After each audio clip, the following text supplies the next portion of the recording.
pour deux ce qu'elle n'avait pas vécu. Et donc, à la fois, c'est un chagrin très difficile à surmonter. Sophie Davant, figure emblématique du paysage audiovisuel, aurait laissé filtrer une confidence intime d'une puissance symbolique rare. À 62 ans, la femme que la France connaît depuis des décennies ne serait plus seulement l'animatrice souriante et la journaliste rigoureuse, mais le centre d'un récit bouleversant, à la fois inattendu et profondément humain, lié à William Lémergie, autre monument du petit écran. Rien, absolument rien, dans la trajectoire publique de Sophie Davant ne préparait à une telle secousse émotionnelle. Elle qui a toujours avancé avec pudeur, élégance et une maîtrise parfaite de son image, aurait choisi ce moment précis pour entr'ouvrir une porte que l'on croyait scellée à jamais, celle de l'intime le plus fragile, le plus sacré. Dans les couloirs feutrés de la télévision, on chuchote que cette révélation n'a pas été livrée comme un scoop tapageur, mais comme un aveu presque tremblant, glissé entre deux regards, dans un souffle, avec cette dignité qui la caractérise depuis toujours. Sophie Davant, c'est avant tout une voix familière, une présence rassurante qui a accompagné des générations de téléspectateurs. Elle incarne la constance dans un monde médiatique souvent instable, la bienveillance dans un univers parfois brutal. Et c'est précisément pour cela que cette annonce supposée résonne avec une telle force, parce qu'elle émane d'une femme que le public respecte, admire, et considère presque comme un repère. À 62 ans, elle ne défie pas seulement les chiffres ou les statistiques, elle bouscule les imaginaires, elle renverse les certitudes figées sur l'âge, la féminité et la maternité. Le nom de William Lémergie, murmuré à ses côtés, ajoute à la charge émotionnelle de cette histoire. Deux parcours parallèles, deux visages familiers, deux voix qui ont façonné la mémoire collective. Leur lien, longtemps perçu comme une complicité professionnelle teintée d'estime profonde, prend soudain une dimension nouvelle, presque vertigineuse. Dans cette alliance évoquée, il n'est plus question de caméra ni d'audimat, mais d'un dialogue intime entre deux êtres qui ont traversé le temps, les succès, les tempêtes, et qui se retrouveraient aujourd'hui au cœur d'un récit que personne n'aurait osé imaginer. Ce qui frappe, au-delà de l'effet de surprise, c'est la manière dont Sophie Davant est perçue dans cette narration. Loin des clichés ou des jugements hâtifs, elle apparaît comme une femme souveraine, pleinement maîtresse de son destin. Une femme qui, à chaque étape de sa vie, a refusé de se laisser enfermer dans des cases préfabriquées. À 62 ans, elle incarne une audace tranquille, une liberté assumée, une affirmation silencieuse mais puissante, celle de vivre selon son propre tempo, sans se soucier des regards réducteurs. Dans les rédactions, certains parlent déjà d'un moment charnière, d'une bascule symbolique. Car ce que Sophie Davant représenterait à travers cette révélation dépasse largement sa personne. Elle deviendrait, malgré elle peut-être, le miroir d'une société en mutation, où les parcours féminins ne se laissent plus dicter par des calendriers imposés. Elle incarnerait la preuve vivante ou du moins raconter qu'il n'existe pas d'âge officiel pour l'espérance, ni de limite gravée dans le marbre pour l'élan du cœur. Son visage, habituellement associé à la clarté et à la sérénité, se charge alors d'une profondeur nouvelle. Chaque sourire semble porter un secret, chaque silence devient éloquent. Sophie Davant ne parle pas seulement d'elle, elle parle à toutes celles qui ont un jour cru qu'il était trop tard, à tous ceux qui ont renoncé par peur du jugement. Elle élève le débat sans jamais hausser la voix, simplement par la force de ce qu'elle représente. Et c'est peut-être là que réside la grandeur de Sophie Davant. Dans cette capacité rare à transformer une confidence personnelle en symbole universel. Dans cette élégance qui refuse le sensationnalisme tout en acceptant l'émotion. Dans cette stature presque majestueuse d'une femme qui, après avoir tant donné au public, ose encore surprendre, émouvoir, et bouleverser les lignes.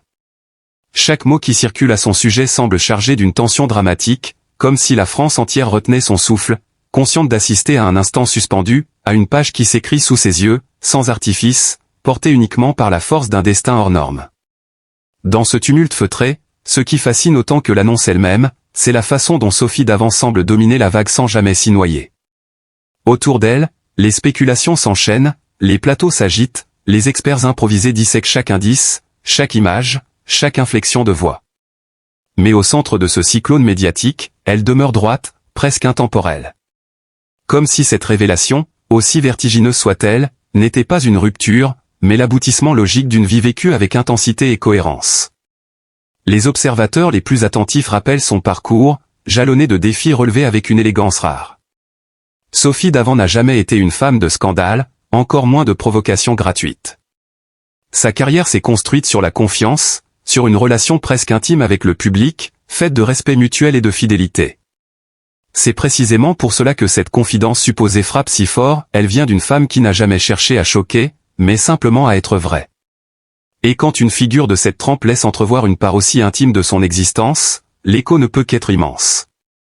Dans les coulisses, certains racontent que cette histoire, loin d'être un coup de théâtre soudain, serait le fruit d'un cheminement silencieux.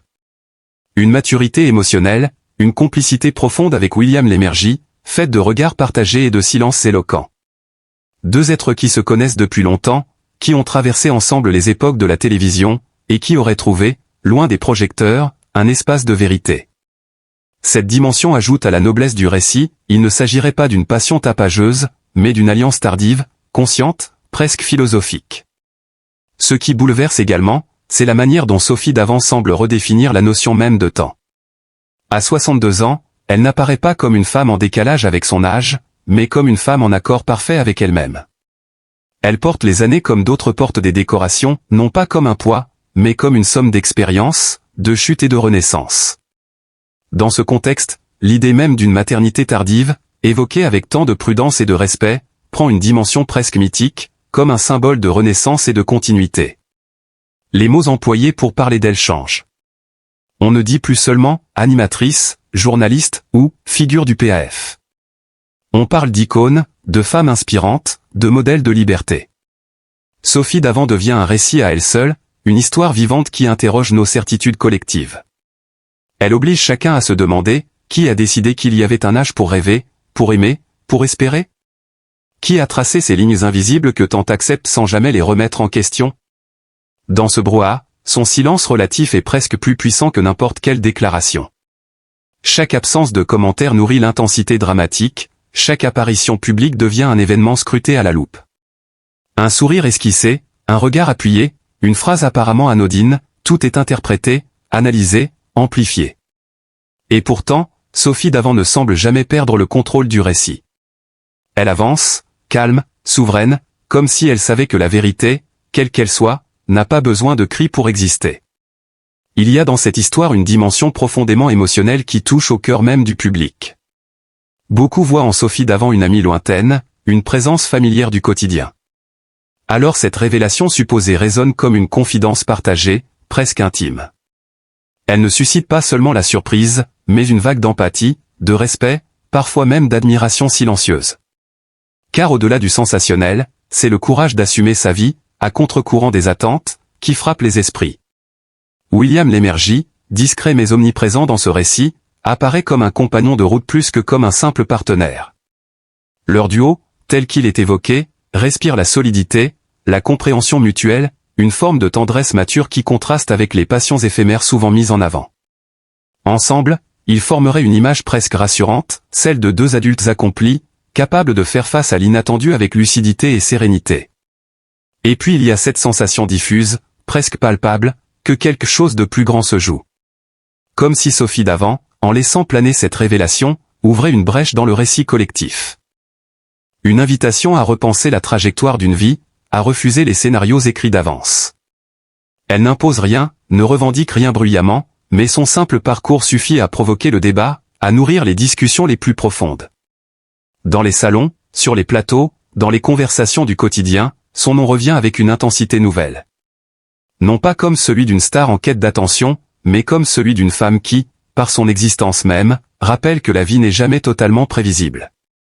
Sophie Davant devient alors plus qu'un visage connu, elle se transforme en symbole vivant de la liberté individuelle, de la dignité féminine, et de cette force tranquille qui permet de traverser les regards et les jugements sans jamais se renier. Chaque ligne écrite à son sujet semble chargée d'une tension presque théâtrale. On sent que le public attend, écoute, observe. Non pas pour juger, mais pour comprendre. Car au fond, cette histoire ne parle pas seulement de Sophie Davant. Elle parle de nous tous, de nos peurs face au temps qui passe, de nos renoncements prématurés, et de cette étincelle d'espoir qui subsiste quand une femme de 62 ans, droite et lumineuse, ose encore surprendre le monde par la force silencieuse de son destin. Plus le récit avance, plus il prend l'allure d'une fresque humaine, presque romanesque, où chaque détail semble chargé de sens. Sophie Davant n'est plus seulement observée, elle est écoutée autrement.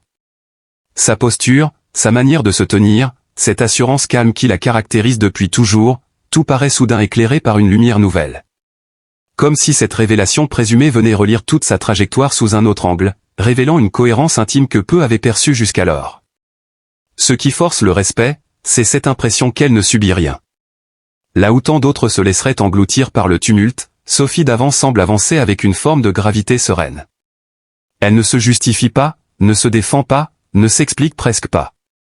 Et c'est précisément cette retenue qui fascine. Dans un monde saturé de déclarations immédiates et d'émotions exposées à outrance, elle incarne une autre temporalité, plus lente, plus profonde, presque noble. Les analystes médiatiques parlent d'un moment rare, d'un instant où l'intime et le public se frôlent sans jamais se confondre totalement. Sophie Davant, par sa seule présence, rappelle que la pudeur peut encore exister au cœur du spectacle. Elle offre une leçon silencieuse, celle d'une femme qui accepte d'être regardée sans jamais se livrer entièrement, qui laisse deviner sans jamais se dévoiler complètement. Cette maîtrise, loin d'être froide, est perçue comme une forme de respect envers le public, mais aussi envers elle-même. À travers ce récit, une autre dimension émerge, celle de la transmission. Sophie Davant a toujours été associée à l'idée de lien, de continuité, de passage entre les générations. Que ce soit à travers ses émissions, ses interviews ou sa manière d'aborder les histoires humaines, elle a construit une image de passeuse de sens. Alors l'évocation d'une maternité tardive, même suggérée, résonne comme un symbole puissant, presque vertigineux. Elle incarne l'idée que transmettre ne se limite pas à un âge, ni à une période précise de la vie. Le public, lui, oscille entre étonnement et admiration. Beaucoup disent ressentir une émotion inattendue, presque intime, face à cette histoire. Non pas une curiosité malsaine, mais une forme de respect profond. Sophie Davant n'est pas perçue comme une exception spectaculaire, mais comme une femme qui ose vivre pleinement, sans renier aucune étape de son existence.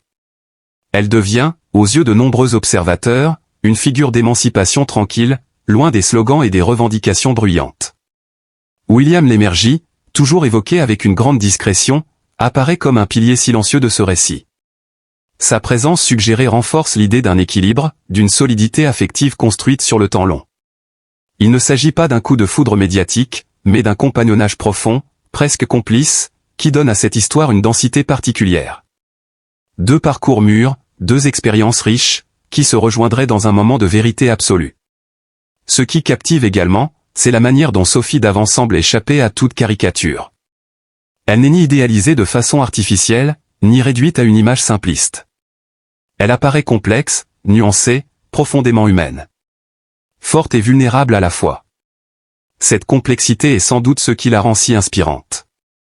Elle rappelle que la grandeur ne réside pas dans la perfection, mais dans la capacité à embrasser toutes les facettes de sa vie avec dignité. Dans les débats qu'elle suscite, une chose est frappante, la bienveillance domine largement. Peu de voix s'élèvent pour juger, beaucoup pour saluer.